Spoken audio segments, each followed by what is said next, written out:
నాకు కంకవనాలు జంపన్న వాగులో స్నానాలు అక్కడనే 3 రోజులు తల్లిదండ్రులతో ఉండి ఈరోజు సాయంత్రం ఇక్కడ చేరుకుంటాం. జనరల్గా ఎప్పుడైనా మంగళవారం వస్తే బుధవారం రాగానే ఆ దేవుళ్ళ కాడికి పోయి మా అమ్మ అంతకుముందు బుధవారం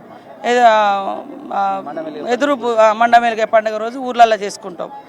అక్కడ నుంచి శనివారం అట్లా బయలుదేరుతాం. మంగళవారం సాయంత్రం వరకు ఇక్కడికి వస్తాము. వచ్చి రాగానే ఫస్ట్ వాళ్ళ దగ్గర ఉన్న కుంకుమ పసుపు ఒడివాల బియ్యము అవన్నీ ఇక్కడ చల్లిపోతాం. ఫస్ట్ ఒక రౌండ్ దేవుని చుట్టూ తిరిగి అందరు దేవుళ్ళకు అమ్మ మేము వచ్చినాం తల్లులారా అని ఇచ్చి మళ్ళీ మనం ఉండే అడ్డకాడికి పోతాం. ఇంకా జంపన్న వాగులో 3 రోజులు స్నానం చేస్తారు.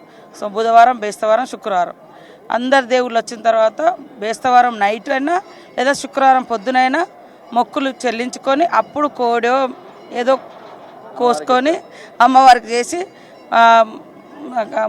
కట్నాలు అంటే మొక్కులు ముట్టినాక ఫస్ట్ రోజు ముట్టించేది వచ్చినాక మేము వచ్చినామని చెప్పడం గద్దెల కాడ మొక్కులు అందించడం. తర్వాత తల్లులందరూ గద్దెల మీద ఉన్నాక ఇక మేము సంపూర్ణంగా అసలు మొక్కులు చెల్లించి ఇక శుక్రవారం సాయంత్రం అట్లా బయలుదేరితే మళ్ళీ ఆదివారం సోమవారం ఇంటికి చేరేది. అప్పుడు మంచిగా అడవి ఎడ్ల బండ్లు వాస్తవానికి అదే ఇష్టము నాకు. కాకపోతే పెరిగిన ప్రజలు వాళ్ళ అవసరాలు ఇక్కడ చూస్తే ఒక అర్ధగంట పావు గంట కూడా ఓపిక లేకుండే మేము 3 రోజులు నడిచి వచ్చేది. అంటే జనరల్గా అలా అంటే ఇప్పటికి కూడా ట్రెడిషనల్ భక్తులు వేరే. ఇప్పుడు మన సౌకర్యార్థం కోసం మనం ఉరికిపోతాను కానీ ఇప్పుడు వచ్చేటోళ్ళు మళ్ళీ మన ఊర్ల నుంచి వచ్చేటోళ్ళు ఈ 3 రోజులు ఇక్కడ ఉంటారు ఖచ్చితంగా.